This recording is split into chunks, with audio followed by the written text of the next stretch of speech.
Ladies and gentlemen, welcome to today's video. Today's video is a very special video because in today's video I'm going to be sharing with you a very crazy game which I played in my last OTP tournament. I played in Orient Pro Grandmaster International Grandmaster Open tournament which happened which ended on 24th June. It started from 16th June. But today I will be sharing with you, surprisingly, only one game from the entire tournament because the reason is this game, I would say, the best content game I could have ever played in my life. This is the craziest game. Now you might be asking me why not why am I not covering my rest of the games? I might cover it, but this game is a compulsory game I wanted to show you all.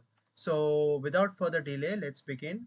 So in the first round, I was playing against Sahajveer Singh Maras. He was 1849 rated. I was playing with the white pieces. So the tournament was very strong, by the way. The tournament was extremely strong. My final score was 3 out of 8.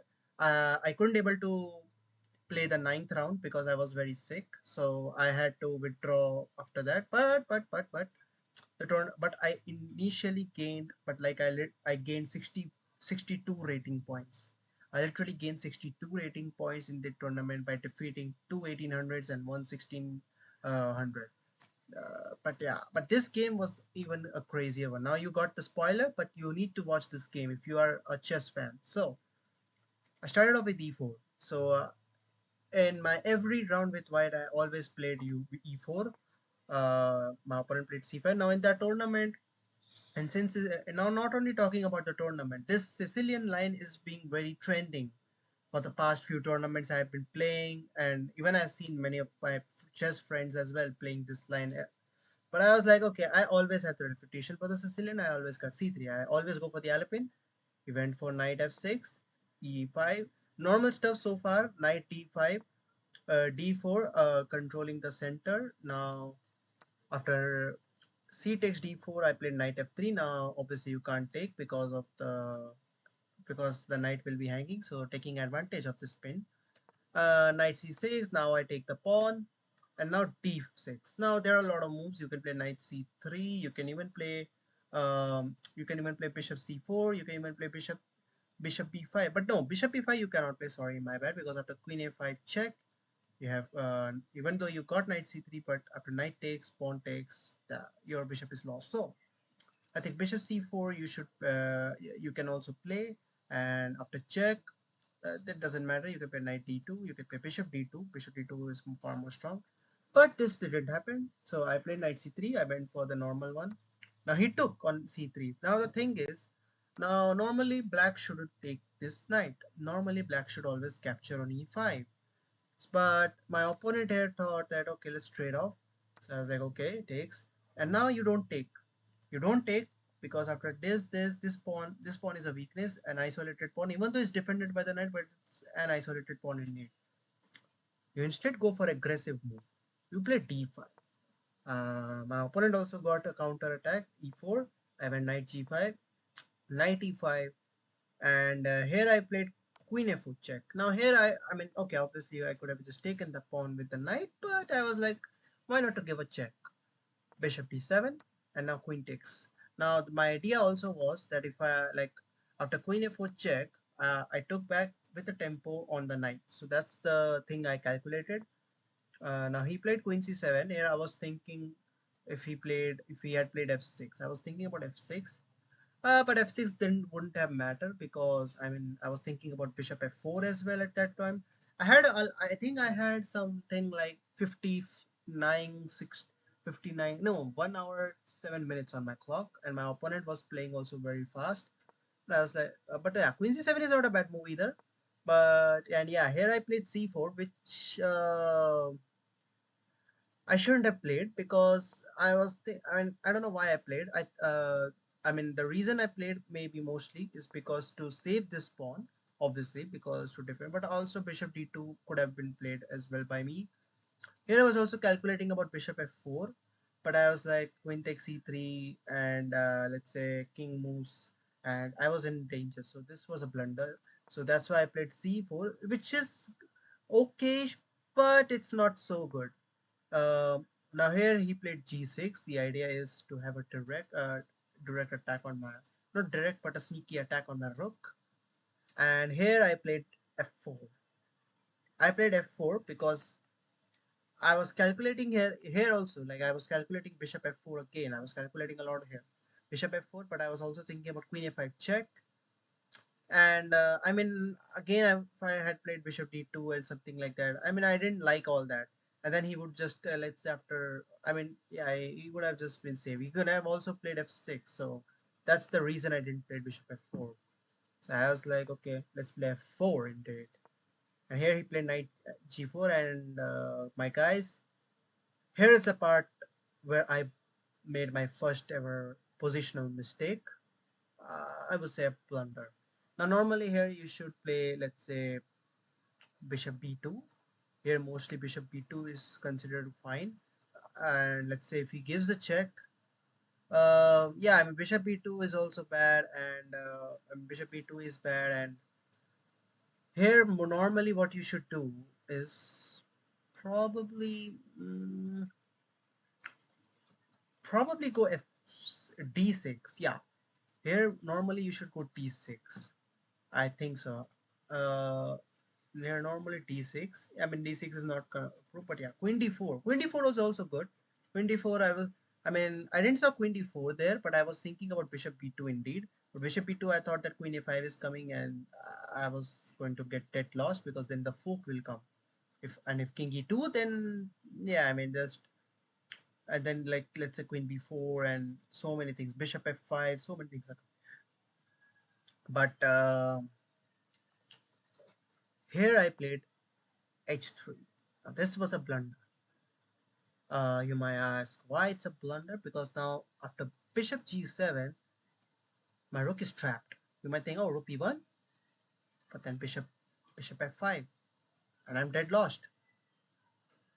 Not dead lost, but yeah, actually it's a dead lost position because I won't get like let's say for example, let's say bishop e7. Let's say if I go rook b1, queen f5, bishop f5, and now I don't have. And now let's say wherever I go, let's say here takes takes. Now look at this position. It's completely lost for me. So here, what I did instead, where was the position? So here he played bishop g6, and here I was like, okay, let's take the knight. I don't care about the rook. You know what? And then he took on a1, and then I played bishop d2. Now here I played bishop d2 to cover the check. Now this is a completely dead lost position for me. But now here is another part. Now here my opponent played h6, and here I played bishop b4. I was like, okay, let's threaten mate. Why not? I mean, I was being sneaky. I like to be sneaky, you know. He played bishop f6, and in this position, guys, my friends, I played this. I sacked my knight, which is actually a blunder. Now here, at that moment, I thought about knight f3, but I was like, if I go knight f3, bishop f5, and let's say queen back to e3. I mean, I didn't saw all that, but thought that knight f3 was a dumb move. And bringing the king, since I am down a rook, I should play attacking chess. I like to play aggressive, so I was like, okay, let's go with this. Let's sack the knight. And if you look at the engine, it's actually a blunder. It's a mistake. Obviously, oh wait, what happened? Okay, yeah. Obviously my opponent took, and now I played bishop d3. Now here I calculated this thing. I took about 14-15 minutes, and I calculated this line, but my opponent was playing I mean, obviously my opponent is 1849 rated. He's a very strong player. He's calculating everything. He's defending very well. I played bishop e2. I was like, okay, let's abandon that idea. He played a5, and now I was like bishop d2. Now he's pushing all my pieces to backward. He's playing now he's the one who is aggressively playing chess. So I was like, okay, this is I was very At that point, I didn't even felt like to play anymore. But I was like, okay, let's just continue anyways. Bishop takes a5. Took on g4. And now here I played rook f1. I was being tricky. I was being a little tricky. I was like, once this pawn is gone, now I got something on this fight because the king is very open and very weak. So I can have some chance. So he took. I took back with the queen. Here I was thinking about taking back with the king, but I mean, come on. Taking back with the queen, king would have been much better. But I was like, no, stick back with the queen. Queen d7. And here I played bishop b4. I was being very sneaky here. I was being very sneaky. Now the idea is if you play anything else, let's say b5, and if I take, now here, look, here my opponent played b5, and here I I, I played g4, obviously, not now. There was some point. Because I also forgot this game. Not forgot, but like the middle game part, I was little down. But yeah, g4. I played g4. He played g5. I was provoking him to play something where I could try to, I could try to open up my rook, and he gave me the chance.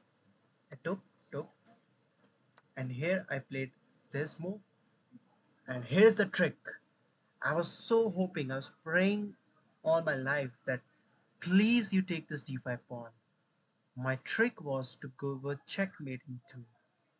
This was the plan, and my guys, in this position, my opponent indeed fell for this. Now look at this. Boom. And here, my guys, I finally found queen takes e7, and now the idea is now if you go anywhere, rook takes his mate, queen takes his mate. This pawn is doing an absolute fantastic job of covering the f5 and h5 square, and this, like, look, if you look at the entire game, like from here, from this point takes, look at this, look at this. Entire game I was completely lost. I was thinking about one mistake by my opponent, and yeah, he should, here I would say he shouldn't have done this because this just allowed me to open up my rook now, there, and finally here. I don't know what he was thinking. I mean, he just fell for my trap, and here he resigned. And the thing is, while this game was happening, while I made this move, the reaction was almost the same of me, like of same as Magnus and Lukic. Like he almost banged the table, and I was in disbelief. I was like, "What? What? What just happened?" Like that's the reason. This game is the true example why you shouldn't give up. You should fight till the end. And here you go. Whew. And that's how I won my first round. Many players, many of my chess friends were very shocked, very shocked by that result. And I mean, obviously, this was the game I wanted to show you all. I mean, this was a crazy game, crazy game, and I hope you enjoyed. And don't ever try these lines. Don't study this game. By the way, this game is very pathetic game, but it has a lot of things to learn from it, like the basic tactics and the basic traps, basic the piece activity in this entire position seems to be very humanish. But yeah, it's very that's all I had got for you today. Maybe I will be sharing more of my round games with you, or maybe I will be making some of more of my recap, more of my videos on this some of the rounds which are very interesting now. Not all, but yeah, I'll see what I can do. All right, and yeah, that's all I got for you today. Get out of here.